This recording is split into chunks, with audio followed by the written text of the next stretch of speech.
Ya, silakan Pak. Kalau saya diberi kehormatan mendahului anggota dewan. Adinda saya banggakan diri. Begini, Anda ini membayar utang, Pak Caka ya, pakai uang, bukan pakai persentase. Absolutnya kan Anda punya utang naik. Ya. Anda itu utang ya bayar pakai uang.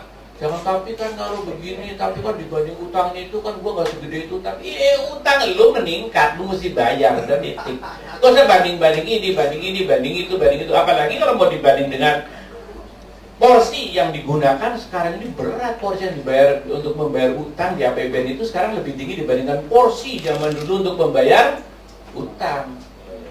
Itu proses, tapi kalau saya pakai porsi APBN utang meningkat. Menunggu sampai jadi Yunani.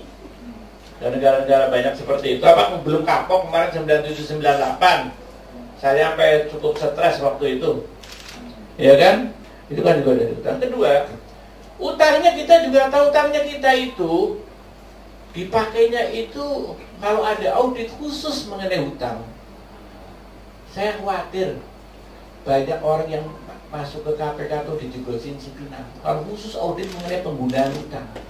Masuk utang-utang luar negeri. Mungkin yang kebanyakan ya pejabat-pejabat keuangan paling berat kalau ada audit khusus mengenai utang. Saya mau mengatakan bahwa utang kita itu udah meningkat terus, penggunaannya tidak produktif. Dan jangan tanya apa lagi yang belum, nantinya terlalu panjang cerita, nggak produktif. Itu gombal-gombalan aja tuh. Proyek aja lah, saya udah paling bilang di televisi segala macam ya. Baik, SBY mengatakan ekonomi aman, ya silakan beliau ngomong ekonomi, bagi saya itu bohong. Tadi saya berceritakan bahwa fundamental ekonomi kita itu rapuh, sudah saya uraikan itu, ya kan? Nggak betul aman. Semua itu keliru. Bahwa impor sedang naik, menjurus kepada defisit perdagangan. Saya kemarin masih dibilang baik. Ini itu segala macam, semua pejabatnya. Terus saya bilang, sudah nih ngomongnya orang, ya maaf ngomong ya, ini orang udah bodoh, geblok, saya bilang itu. Udah ngapain lagi lah ngomongin, nggak paham. Kita tuh was-was betul kalau soal itu ekspor. Belum itu akibatnya berarti makin banyak impor, berarti barang yang nggak bisa diproduksi dalam negeri sekarang didatangnya dari luar negeri, lapangan kerja hilang dan sebagainya kan? Itu sangat serius. Itu pasti rupiah akan melemah. Begitu ada defisit akan melemah. Ditambah kewajiban kita ke luar negeri jatuh tempo dan meningkat. Gimana? Kalau pemasukan dolarnya menurun, sedangkan kewajiban Anda yang harus bayar Anda meningkat. Ketegangan pangannya juga meningkat. Bagaimana mau dibilang ini benar? Saya bilang gitu kan. Ya itu yang saya bilang, kalau murid saya kagak saya lulus ini, boleh pada botak-botak tuh kagak lulus ini, buru-buru. Nah, saya angkat terakhir utang negara dengan utang swasta. Memang dua-duanya itu meningkat tajam. Ya, kalau kapan hari sih saya lihat kurang lebih lah 50-50 gitu kan. Terus benar gitu ya. Dan saya juga belum bisa membayangkan. Jujurnya ngomong tadi itu saya ngantongin 4 lembar ketika motor baru kemarin. Sungguh Pak, begitu di mobil saya kira saya baru keliru.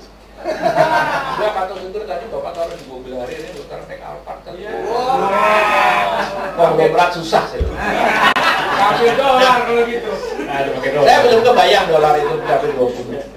Tapi saya pada waktu beberapa bulan yang lalu menjelang kenaikan BBM saya bilang kira-kira akan menjadi 12 dan alhamdulillah sekarang menjurus. Pak mungkin nyari maksudnya angka psikologis untuk sebuah suksesi atau apa itu seperti apa? Tahu ada kalau dari angka orang dianggarkan katakanlah 9.000, 10.000 dan jadi 12.000. Itu berarti kenaikan 20%. Itu APBN kita kewajibannya itu juga meningkat lagi, kewajiban bayarnya kan utang parahnya banyak. Serius itu, apalagi waktu itu sebenarnya itu jadi 25%. Mau bagaimana? Gitu loh. Ya sudah tahlil aja. Banyak-banyak doa. Tax amnesty. Banyak doa aja lah ya. Tax amnesty. Pengaruhnya kepada apa tadi? APBN penerimaan negara. Nggak ada pengaruhnya. Pengaruhnya positif. Loh kok bisa? Tapi pertanyaan Anda benar sama dengan pertanyaan pejabat-pejabat Jangan pejabat ya.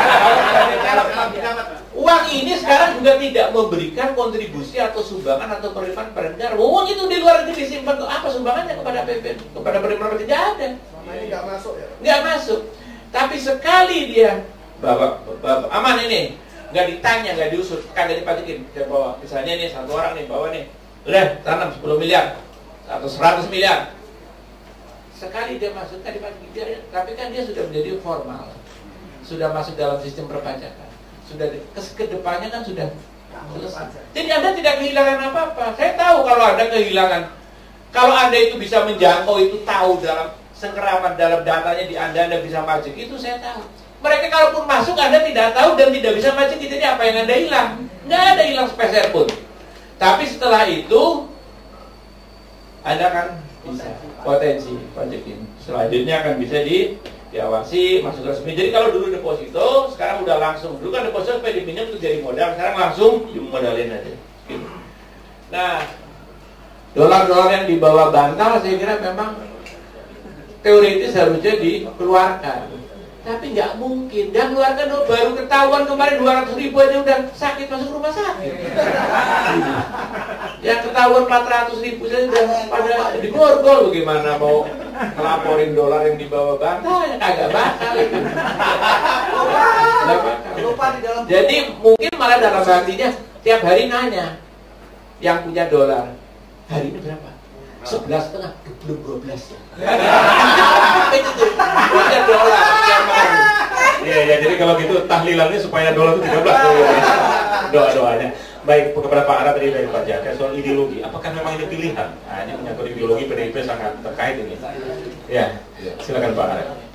Jadi saya tambahkan sedikit soal hutang, Pak Puan, walaupun nggak tanyakan ke saya. Misalnya dalam bicara beberapa bulan lalu di Komisi 11, jelas APBN kita itu sebagian dibiayai utang. Sialnya adalah utang itu digunakan tidak digunakan itu ada yang namanya commitment fee atau sukses fee, karena ada rangernya, ada orang yang mengupayakan itu. Nah, ada juga uang yang dari hutang yang ada sukses fee-nya atau commitment fee-nya tapi tidak digunakan. Nah, ini sebenarnya juga ada potensi kerugian negara. Itu saya sudah sampaikan kepada Menteri Keuangan.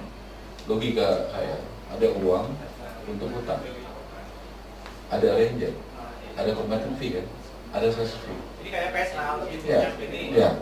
Tapi uangnya tidak digunakan. Tidak digunakan jadi proyeknya. Tapi kenapa Pak? Rugi 2 kali. Nah, yang kayak begini-begini tuh ada dan diakui ada. Banyak. Nah, jadi yang pasti uang itu nggak deliver ke pabrik, bakal pendidikan, kesehatan, apakah infrastruktur, tapi si rangernya pasti untung. Ranger tuh brain brokernya lah, orang yang mengupayakannya itu. Nah, jadi yang begini-begini nih, kita juga tadi studi audit ya, utang, termasuk siapa rangernya dan kenapa nggak sampai bisa dilaksanakan, apakah kesengajaan sehingga uang itu diparkir di Indonesia sebentar, tagihannya luar biasa. Kedua soal tadi, saya masuk sedikit soal isu redominasi lah. Redominasi itu kan yang sekarang lagi ramai. Bagaimana nanti uang pecahan 100.000 diulangi nolnya 3. 100.000 tuh nolnya ada berapa? Ada 5. Kalau 3 dikurangi berarti ya tinggal 100. Nanti utang juga maunya begitu. Utang kita sekarang 2000 T ya. Sekitar 2000 T ya. Dalam luar negeri swasta sekitar 2000 T. Nah, dolarnya nggak berubah. Nah, kalau nanti redominasi nolnya, jadi wah utang kita nggak 2000 T Pak. Jadi kira-kira tinggal 2 juta. Jadi ini kita juga masih waspada nih menjelang 2014 ini. Hal-hal seperti ini ya supaya teman-teman juga bisa menjelaskan. Kalau mau begitu nanti deh habis pergantian pemerintah baru kan gitu. Ya, artinya supaya jangan ada jadi komoditas wah ternyata utang kita sedikit. Karena coba bayangin 2000 T kalau dikurangin nolnya 3 aja, bedanya jauh banget. Saya juga tadi mengatakan bahwa soal ideologi ya dari yang ditanyakan Pak Jaka ya. Susah Pak Jaka kalau orang keyakinannya tentang bagaimana melihat negara, melihat rakyat, melihat nasionalisme itu tidak sama. Kita nggak bisa diskusi soal panjang lagi, apalagi kalau orang itu kebetulan pangkatnya tinggi, bisa menentukan kebijakan dan policy. Jadi kita nggak bisa berharap terlalu banyak. Makanya memang sangat penting sekali kita memilih orang untuk kita pahami ideologinya dan karakternya. Nggak mungkin tiba-tiba seorang penakut bisa jadi tiba-tiba berani. Soal ideologi nggak mungkin seorang yang liberal bisa menjadi sangat nasionalis, itu nggak mungkin. Jadi pemahaman kita tentang orang itu, tentang figur-figur pemimpin-pemimpin ke depan, dan itu jangan memahami hanya dari statement, tapi dari kebijakan record dia. Pada saat dia menjabat, apakah jadi wali kota, jadi gubernur, apakah jadi menteri, apakah jadi apa, polisi dia seperti apa? Kayak Jokowi kira-kira gitu Bang. Ya, jadi seperti apapun ya, artinya dilihat recordnya dia bisa ditekan nggak? Soal pluralisme juga seperti itu. Orang akan dilihat kebijakan-kebijakan dia pada saat dia menjabat di posisi-posisi sebelumnya. Agak susah kalau kita hanya, kalau politisi sikap, karena memang BPN kan nggak bisa membangun jembatan, nggak bisa membangun apa ya. Posisi politik dia bagaimana? Soal senturi dia setuju bongkar apa enggak? Soal mafia pajak dia setuju bongkar apa enggak? Soal BBM naik dia setuju naik apa enggak? Saya juga bingung kalau ada anggota DPR yang setuju BBM naik gitu. Saya nggak tahu rakyat yang diwakili yang mana Bapak. Karena kalau RSS ke daerah pilihan saya di Subang, di atas Sumedang, selalu saya tanya kan, yuk setuju apa enggak? Nah, kalau nggak setuju kenapa? Setuju kenapa? Saya rasa 9 dari 10 orang yang saya ketemu paling sedikit nggak setuju. Jadi ada survei sekarang. Survei itu kan banyak hanya buat pilkada atau pilpres. Menurut saya polisi-polisi negara juga kan harus aspiratif. Kalau kita nggak punya mekanisme apapun, menurut saya harus mekanisme survei. Jadi bagaimana ada lembaga yang kredibel, korespondennya juga tepat, sehingga kebijakan-kebijakan negara itu bahwa harus juga aspiratif.